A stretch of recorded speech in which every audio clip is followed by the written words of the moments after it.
तो मूवीज में जो सबसे कूल और सबसे खतरनाक पार्ट होता है वो विलन्स का होता है। तो मार्वल में ऐसे कई खतरनाक विलन्स आए हैं जिनको काफी ज्यादा पसंद किया गया है। बहुत ही ज्यादा खतरनाक विलन्स आए हैं, लेकिन उनमें से सबसे ज्यादा जो पसंद किए गए हैं वो थानोस और हेला हैं। क्या होगा अगर ये दोनों ही खतरनाक विलन्स आपस में भिड़ पड़े हैं, तो कौन होगा इस फाइट का विनर। तो आज की वीडियो में हम यही जानने वाले हैं कि अगर इन दोनों ही कलेक्टर्स का कभी आमना सामना होता है तो इनमें से कौन ज्यादा स्ट्रॉन्ग है। भाई वीडियो स्टार्ट करने से पहले मैं आपको बता दूं, वीडियो को एंड तक लाजमी वॉच किया करो, फिर कॉमेंट किया करो। काफी बंदे होते हैं आधी वीडियो देख के कॉमेंट कर देते हैं, उल्टा सीधा कमेंट कर देते हैं, पूरी वीडियो देखते नहीं है, उनको समझ नहीं आती। तो वीडियो को एंड तक वॉच किया करो, उसके बाद में जो भी आपने कमेंट करना कर दिया करो, कोई मसला नहीं है। चलिए फिर वीडियो को स्टार्ट करते हैं बिना टाइम वेस्ट किए।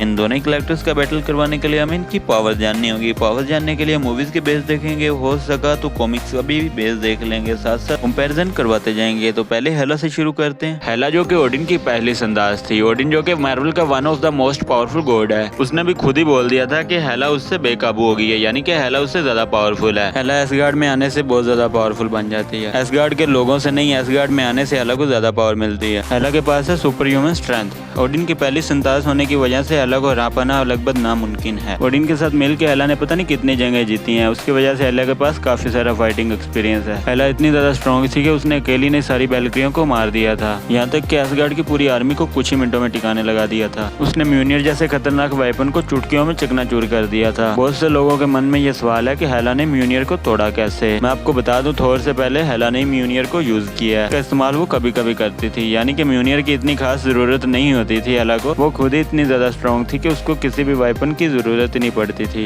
यहाँ तक कि हेला के सामने थोर का भी कोई वजूद नहीं। जब लोकी और थोर अपनी फुल पीक में थे, यानी कि अपनी फुल फॉर्म में फाइट करते थे, तब हेला ने लोकी और थोर को भी हरा दिया था। यहाँ तक कि थोर का जो one of the most powerful electric attack था वो भी हेला के ऊपर ही किया गया था, यानी कि थोर ने अपनी पूरी जिंदगी का सबसे बड़ा इलेक्ट्रिक झटका वो हेला को दिया था। ये अटैक इतना खतरनाक हो सकता था कि थानोस की आधी आर्मी जल के राख हो जाती, लेकिन हेला को इससे भी कोई फर्क नहीं पड़ता, उल्टा थोर की बैंड बजा देती है। सर्टर से हेला इसीलिए हार जाती है क्योंकि सर्टर हेला से बहुत ज्यादा पावरफुल होता है। हेला का एक खास हथियार है जिसको नेक्रोसोर्स कहा जाता है, वो उसकी बॉडी के अंदर से निकलते हैं। हेला एक एसगार्डियन गॉड है, उसकी वजह से उसका काफी अच्छा स्टेमिना है। हेला किसी भी बड़ी फाइट से पीछे नहीं हटती, जिसका रीजन आप यहाँ से देख सकते हैं। हालांकि हेला को पता भी था कि सर्टर उससे ज्यादा स्ट्रॉन्ग है, लेकिन फिर भी हेला भागने से हट के फाइट करती है। हेला का हीलिंग फैक्ट भी बहुत कमाल का है, जिसकी मदद से वो बड़े घाव को भी बहुत जल्दी हील कर सकती है। हेला की पावर और ड्यूरेबिलिटी काफी अच्छी है। ये हेला की बात तो हो गई, अब हम बात करते हैं थानोस की। अगर थानोस की बात करते हैं तो थानोस के पास है कमाल की स्ट्रेंथ, जिसकी मदद से उसने हल्क जैसे पावरफुल क्रिएचर को आराम से हरा दिया था। ये सब थानोस ने इन्फिनिटी स्टोन के बगैर किया था। थानोस ने अपने एक ही हाथ से लोकी को मार दिया था, और आयरन मैन से इतनी ज्यादा मार खाने के बाद भी थानोस को कुछ भी नहीं हुआ था। और थानोस ने स्पाइडरमैन के स्पीड रिफ्लेक्सेस को सर्वाइव करके उसको एक ही हाथ से दबोच दिया था, और गार्डियंस की पूरी टीम को कुछ ही मिनटों में खत्म कर दिया था। थानोस की बॉडी इतनी ज्यादा स्ट्रॉन्ग है कि थोर के स्टोन ब्रेकर से भी थानोस को कुछ ही फर्क पड़ा था। इसके अलावा डॉक्टर स्ट्रेंज की मैजिकल पावर का भी थानोस के ऊपर कोई असर नहीं होता, और आयरन मैन के सबसे पावरफुल आर्मर को भी तोड़ के उसी के पेट में घुसा दिया था। और एवेंजर्स एंड गेम में तकरीबन सारे मार्वल के सुपर हीरोज थानोस से पिटे थे बहुत गंदी तरीके से।